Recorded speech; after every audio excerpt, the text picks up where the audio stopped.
that I am bad actor James Dickson, and if you do not want any friction, take that word bad with ham, because that's not what I am. I have conquered stage, screen, TV. Even music videos can't get enough of me. I can play a butcher, a baker, a thief, or a king. Upscale, downscale, or in between. So if you're looking for a good actor who doesn't stall, pick up your phone and give me a call. It's not full of jive. James Dickson actor, sucking it at you. The Black Brando. James Dickson, the Black Brando. Who told you I was Black Brando?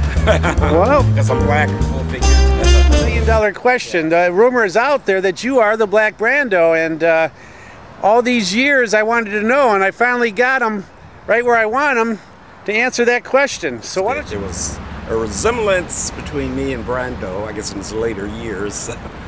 So, and of course, he's one of course, my idols, one of the greatest actors of the century. I have a friend in Harlem. And he started nicknaming me that. He's a psychic, whenever he'd see me in the street, hey, Black Brando. So that gets to the crux. That's a definitive nicknamer that we got where he came up with the name, and James did this fabulous adaptation on my show where he played a multiple personality character. You have to see it to believe it. It's a fantastic... Yeah, it's one of my, I guess, better efforts. It was called Road to Recovery. I thought it was, it'd be creative to have like multiracial casting, and I thought it worked very well.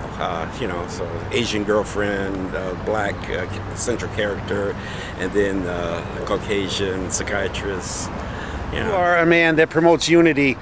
Positive relationships with all races of people. So. Wanted actor. Why isn't this guy a star? And I just got stopped by a brother today. I live up in Harlem there. And he says, hey man, aren't you an actor? I saw you in a couple of movies. And I said, oh really? I says, what movies? And he says, oh, I can't think of the name of it. And I says, well, what was I doing? And he says, you're talking about Luther T. Jones. Luther T. Jones was actually, I guess, a video film that I sort of wrote, produced, directed, did the lead in. Shot it in my apartment, outside my building, and shot it like 6 days. It was just sort of, I guess, a vehicle to showcase my acting was the idea of it. But it's done quite well. People film Art House in Harlem near Sylvia's, but they recently, I think about 6 months ago, they liked it and they screened it, and I was there as a guest. And so he mixes comedy and drama together within the same performance, and that's not so easy to do. He's very serious, but at the same time he has a levity that really blows you away. And I'm talking about the one we did in our studio and the Luther T. Jones. You ended up getting everything stolen from you from that cute little white chick, huh? Yeah, she's very talented. Lauren Johansson was her name. To sort of work quite a bit on Saturday Night Live. I think that's one of the reasons I got into Big Daddy. Adam Sandler, I think he was associate producer at Big Daddy. He remembered me, I guess, from various little skits and stuff I used to do. First time I worked on there, I played Chris Rock's father in this Thanksgiving, I guess it was one of those fake commercials. Yeah, I thought that was really funny.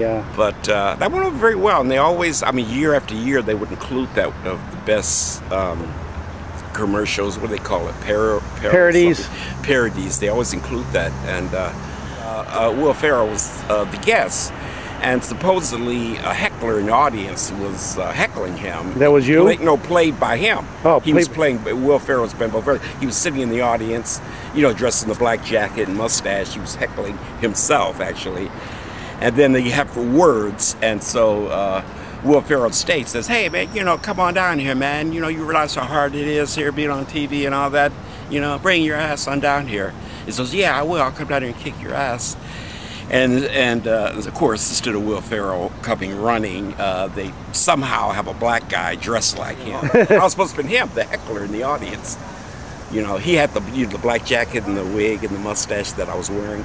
That's what Will Ferrell's heckler character was wearing. So supposedly I'm him. In Pennsylvania recently, I had a nice little part in a film called was Trust Me, a little independent thing, but I'm looking forward to that coming out. And This has been fantastic with James. We're going to sign off now. James, you've been a great guest, and anytime they want to contact you through me, feel free. Mr. Dave Go for inviting me on again. We are being discovered as we do this right now. Both of us are on our way up.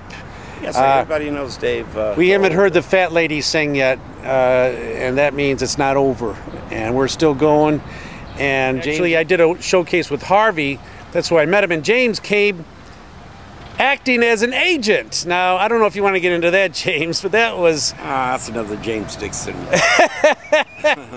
But he was comped and everything. He was taking everyone's pictures and... well, I had to, you know, I'm an actor. I had to play the role. I didn't have enough money to, you know, I went to see the show. I didn't have enough money to pay for the ticket, so I impersonated being an agent. And, of course, you know...